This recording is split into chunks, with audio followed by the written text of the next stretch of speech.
सम्मान्य सभापति महोदय, सबसे पहले मैं आपके प्रति आभार का भाव प्रकट करना चाहता हूं कि इस महत्वपूर्ण चर्चा में आपने मुझे हिस्सा लेने का मौका दिया है। महोदय, ये चर्चा जो है,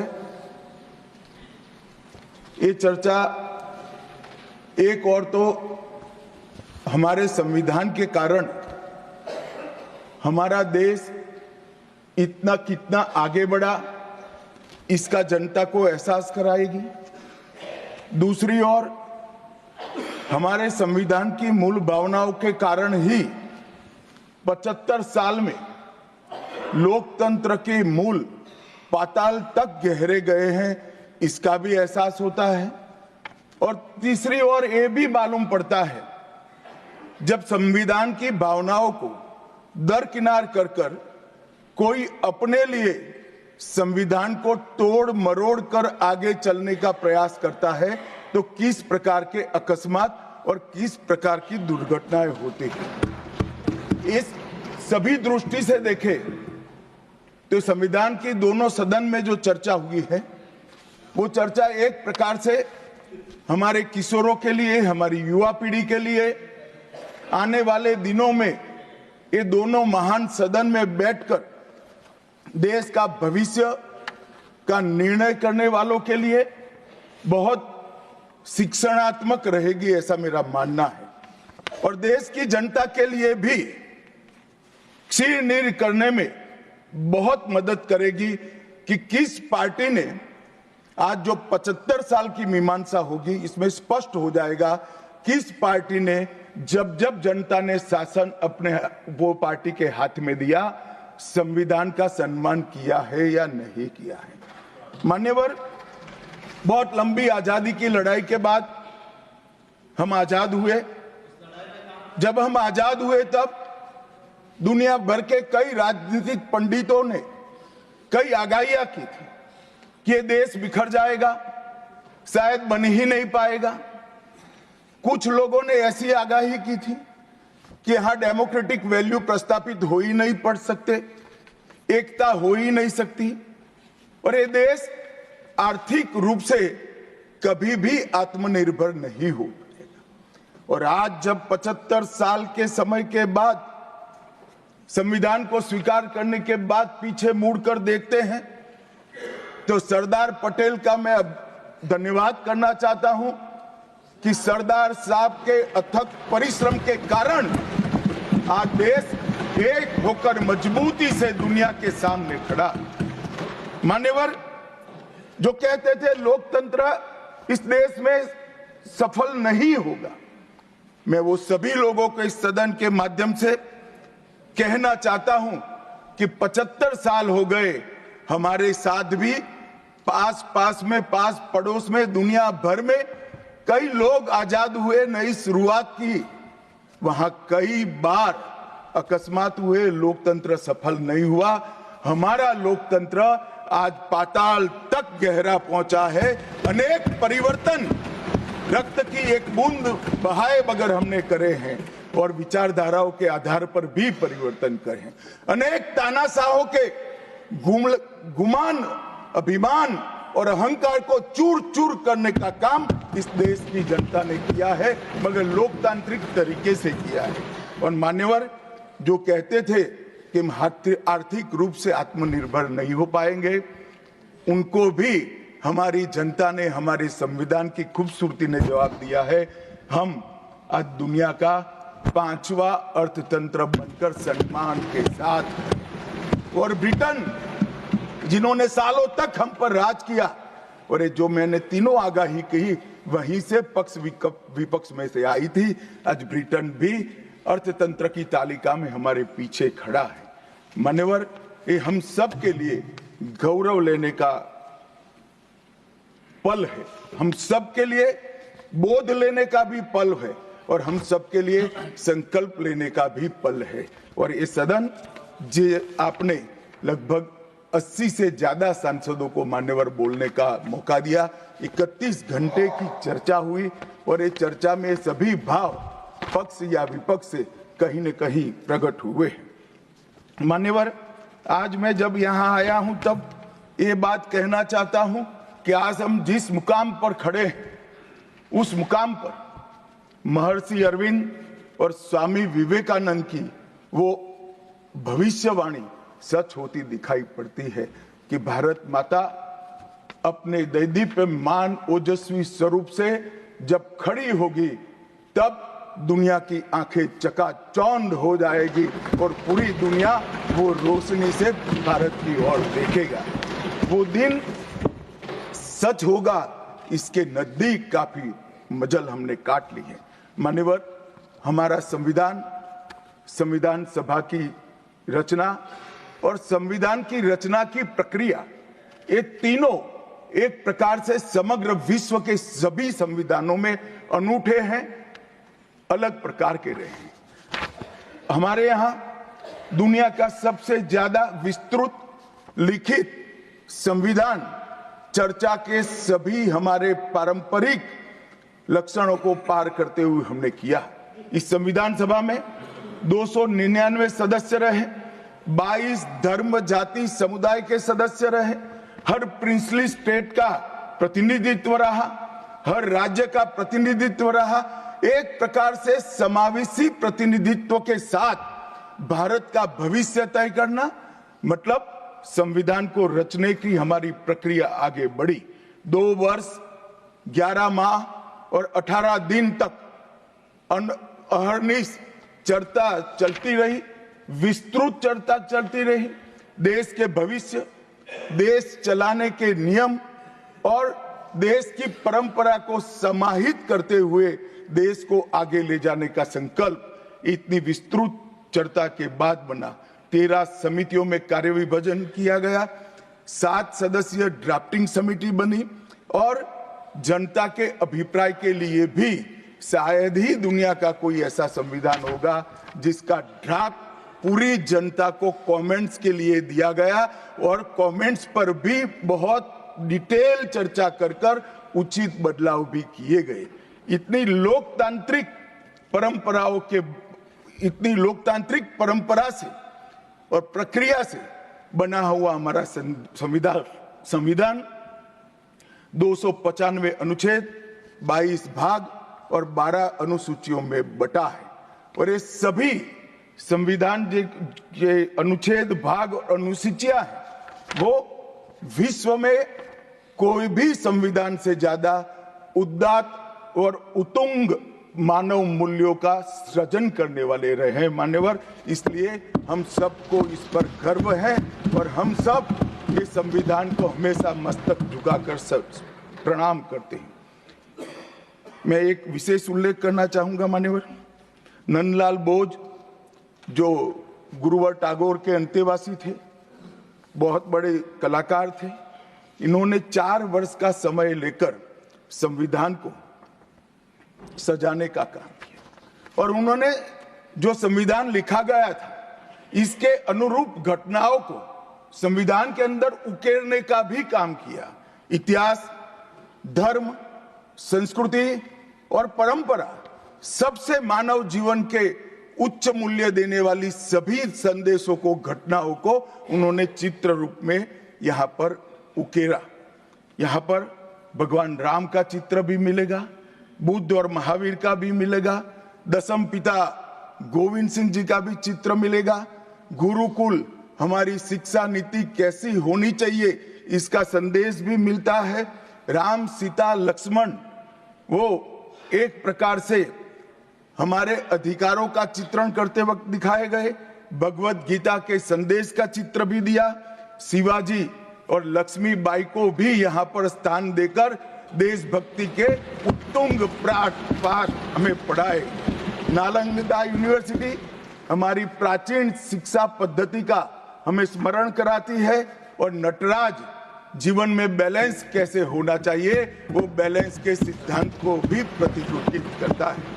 मैंने आज थोड़ा यहाँ आने से पहले क्या क्या चर्चा हुई राज्यसभा में, उसमें हमारे एक सम्मानीय सदस्य ने कहा कि चर्चा का स्तर कितना नीचा हो गया है कि यहाँ चित्रों की चर्चा हो रही है। मान्यवर, अगर संदेश लेना नहीं आता तो संविधान का भी कोई उपयोग नहीं। ये सारे जो चित्र लगाए हैं वो हमारे हजारों साल से चलने वाले हमारे राष्ट्र के जीवन को उद्घोषित करने वाले। और कोई ये न समझे कि हमारा संविधान दुनिया के संविधानों की नकल है। हाँ, हमने हर संविधान का अभ्यास जरूर किया है, क्योंकि हमारे यहाँ तो ऋग्वेद में कहा गया हर कोने से हमें अच्छाई प्राप्त हो, शुभ विचार प्राप्त हो और शुभ विचार को स्वीकारने के लिए मेरा मन खुला हो। मान्यवर, हमने सबसे अच्छा लिया है, मगर हमारी परंपराओं को नहीं छोड़ा है। पढ़ने का चश्मा अगर विदेशी है तो संविधान में भारतीयता कभी नहीं दिखाई देती। और मैं मानता हूं कि जिसने भी संविधान को सिर्फ शब्दों में छापा है और चित्रों को निकाल दिया है, उन्होंने संविधान की भावनाओं के साथ छल किया है। चित्र बगैर का संविधान अधूरा संविधान। मान्यवर, इसके अंदर संविधान सभा में राजेंद्र प्रसाद जी, राजेंद्र बाबू अध्यक्ष बने, डॉक्टर BR आंबेडकर, सरदार पटेल, जवाहरलाल नेहरू, श्रीमान काजू, KT Shah, Iyengar, Maulana Azad, Shyama Prasad Mukherjee, doctor Radhakrishnan, KM Munshi, ऐसे विद्वानों ने अनेक चर्चाओं में हिस्सा लेकर संविधान को समृद्ध और संपूर्ण बनाने का काम किया। परंतु इतना ही नहीं, संविधान सभा के जो सदस्य थे, इसके अलावे भी विवेकानंद, महर्षि अरविंद, महात्मा गांधी, गोपाल कृष्ण गोखले, तिलक महाराज, वीर सावरकर, लाला लजपत राय और राष्ट्र, लोकतंत्र और हमारी परंपराओं में उच्च मूल्यों को स्थापित करने वाले हर महापुरुष की भावनाओं का ये महापुरुष ने उल्लेख कर कोई न कोई सिद्धांत को प्रस्तापित किया है। मान्यवर, जब इतने सारे मनुष्यों का अच्छा विचार जिस संविधान में हो, उसको सफल होना ही था। ये संविधान सफल होने के लिए संविधान सभा की चर्चा अगर कोई ध्यान से पढ़ेगा तो वेद, उपनिषद, चाणक्य नीति, विदुर नीति, शांति पर्व, रामायण और महाभारत, इसमें से निपजे हुए मानव जीवन के सभी मूल्यों को भी इसके अंदर हमने समाने का प्रयास किया था।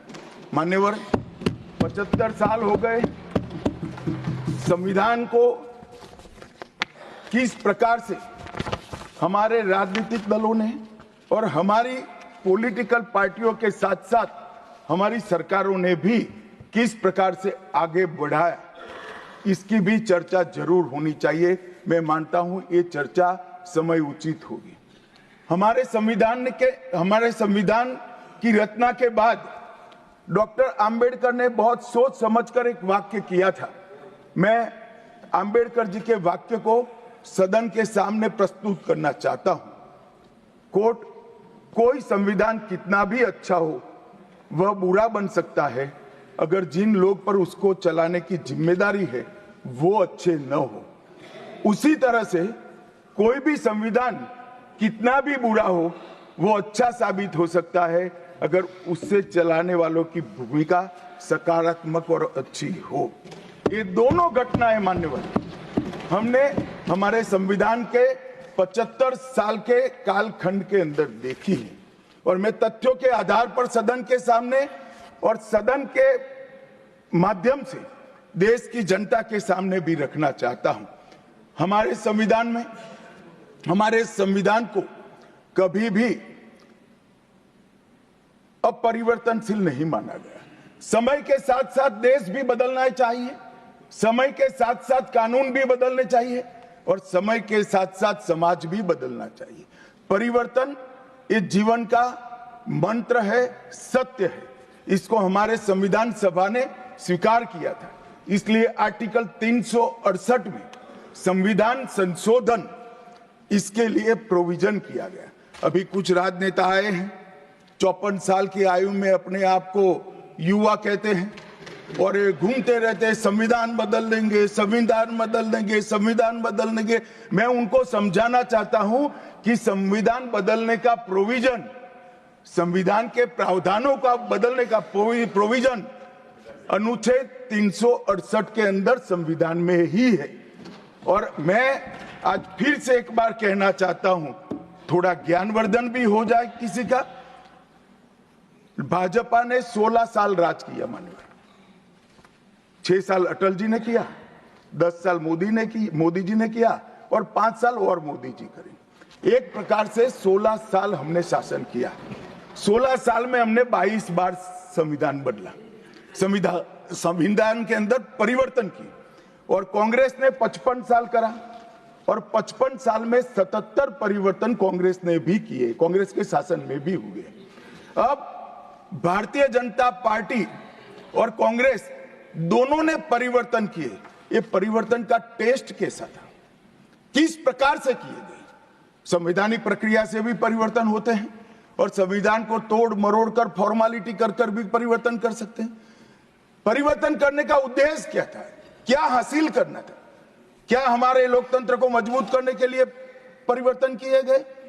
क्या हमारे जिनको अधिकार नहीं है ऐसे लोगों को समकक्ष अधिकार लेने के लिए परिवर्तन किए गए, या अपनी राज्य सत्ता को टिकाने के लिए परिवर्तन?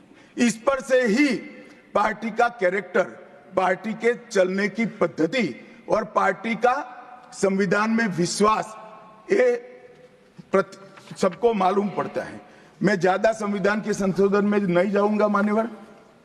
दोनों प्रमुख दलों के 4 संविधान संशोधन को मैं लेना चाहूंगा। पहला संशोधन हुआ 18 जून 1951 में। संविधान सभा ने ही ये संशोधन करना पड़ा, क्योंकि संविधान बनाने के बाद, संविधान स्वीकारने के बाद आम चुनाव में जाने तक का भी धैर्य कांग्रेस पार्टी में नहीं था। अभी लोकसभा नहीं बनी थी, अभी राज्यसभा नहीं बनी थी और संशोधन लेकर आए। अब उसका उद्देश्य क्या था? 19A जोड़ा गया। 19A जोड़ा गया, वो किस लिए जोड़ा गया? अभिव्यक्ति की आजादी पर स्वतंत्रता को, अभिव्यक्ति की आजादी, अभिव्यक्ति की स्वतंत्रता को कर्टेल करने के लिए पहला सुधार आया। और किसने किया मान्यवर? उस वक्त प्रधानमंत्री कौन था? श्रीमान जवाहरलाल नेहरू उस वक्त प्रधान।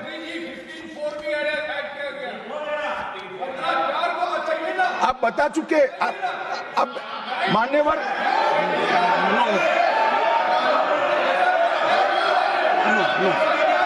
No sit down. Jairam ji, he not yielding. He not yielding. We heard leader of the opposition. मान्यवर, Unless there is yielding, let us hear. मान्यवर, मेरा लंबा अनुभव है आजकल करते हुए। मुझे 30 साल हो गए विधानसभा और लोकसभा राज्यसभा में बैठे हुए। संसद में भाषण करने का मेरा अनुभव है मान्यवर। वो विरोध तभी कर सकते हैं जब मेरी बात सच न हो।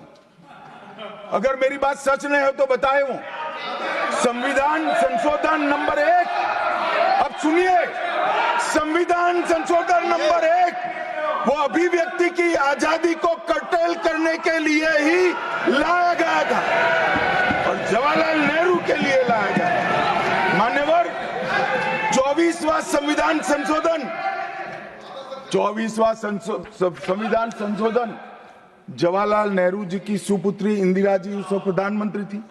पार्टी तो वही सत्ता में थी, कांग्रेस पार्टी। 5 नवंबर 1971 को संविधान में संशोधन किया गया, 24वां संशोधन। और संविधान संशोधन के माध्यम से संसद को मौलिक अधिकार, नागरिकों के मौलिक अधिकार कम करने का अधिकार दे दिया। तो एक प्रधानमंत्री कांग्रेस पार्टी के अभिव्यक्ति की स्वतंत्रता का टेल करते हैं, दूसरे प्रधानमंत्री उसी परिवार से आते हैं, वो नागरिकों के मौलिक अधिकार को कर्टेल करने का अधिकार लेते हैं। और 39वां संविधान संशोधन अब तो इंतहाई कर दी मान्यवर, सब सीमाओं को पार कर दिया।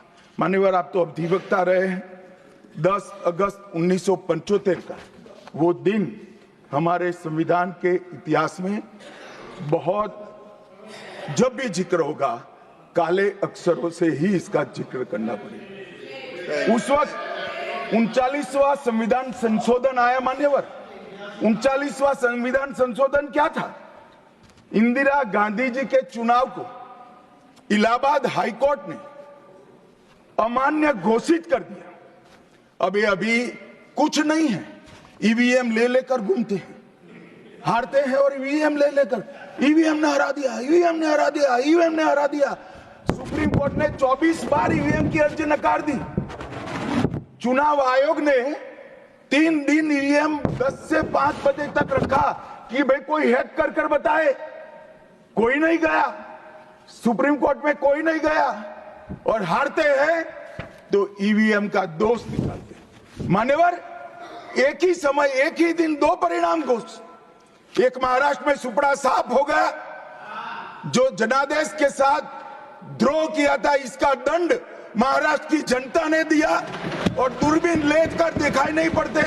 और उसी दिन वो झारखंड में जीते। तो महाराष्ट्र में ईवीएम खराब है और झारखंड में टप से जाकर नए कपड़े पहनकर शपथ ले ली। अरे भाई, जरा तो शर्म करो, जनता देख रही है। एक जगह ईवीएम सही है, एक जगह ईवीएम खराब है। मान्यवर, ऐसा कैसे हो सकता है?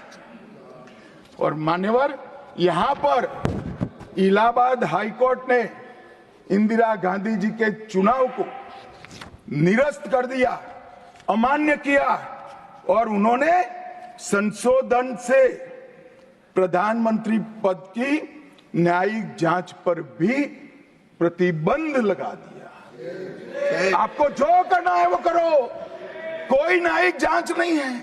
ये अभी जो अधिकारों की गुहार लेकर घूमते हैं मेरे कम्युनिस्ट भाई, मैं उनको पूछना चाहता हूं, किसके साथ बैठे हो?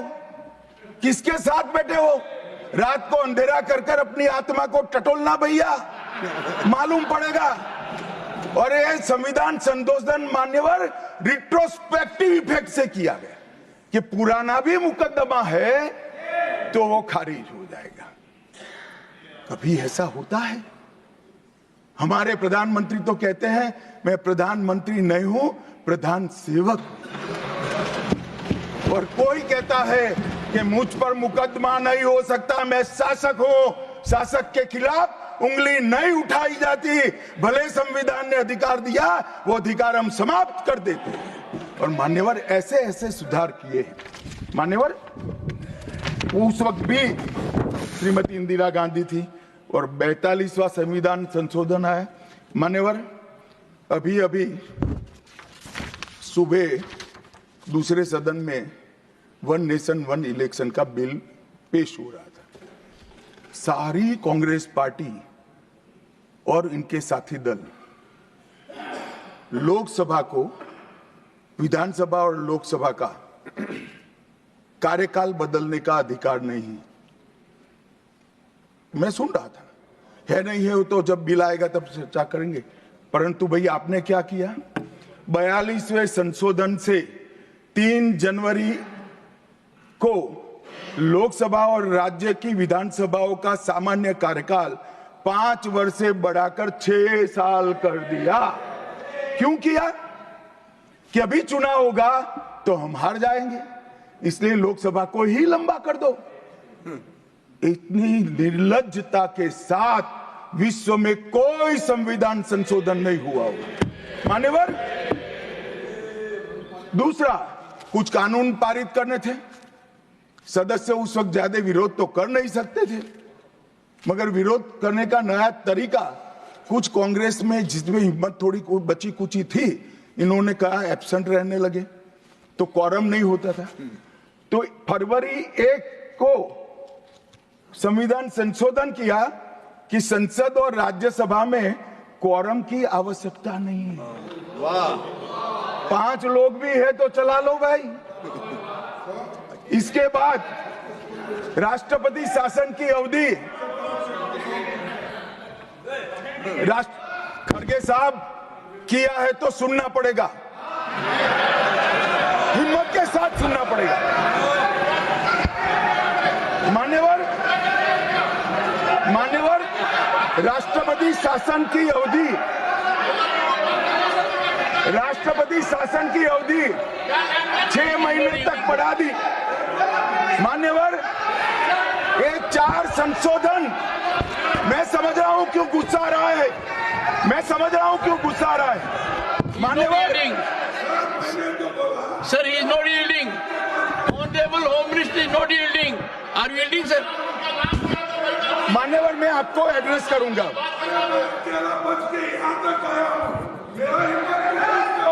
तुम तो कायर हो, तुम मान्यवर, तुम लड़ाकू हो। Okay. मान्यवर, मैं आपको एड्रेस करूंगा। Go on record. What the Honorable Home Minister said. खड़गे जी, मैं आपका बहुत सम्मान करता हूं, आपकी हाजिरी वहां दर्ज कर दी गई है। कृपया बैठे, मुझे बोलने दीजिए।